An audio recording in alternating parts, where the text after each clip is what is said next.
प्रणाम मिथिला, हम छी दीपा और अहाँ सब गोटे के स्वागत कर रहल छी हमर बौआ अंश के उपनयन सीरीज के वीडियो में।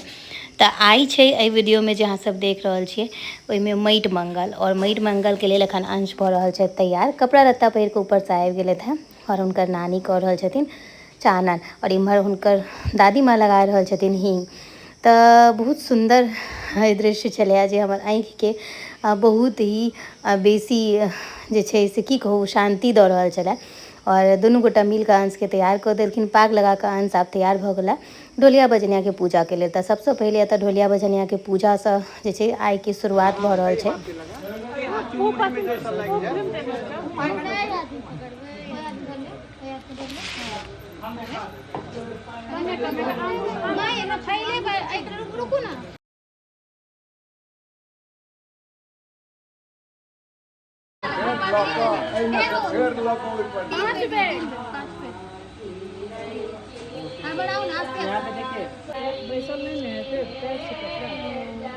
बउआ सब अलग अलग छन।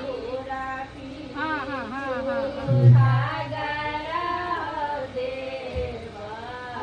ढोलिया बजनिया के पूजा भेला के बाद हमहूँ तैयार भऽ कऽ आबि गेलहुँ और रानी कलर के साड़ी में बस पैर रंगाबै छलहुँ। आब शुरू हैत चरक कट्ठी के विध से अहाँ सब देखू।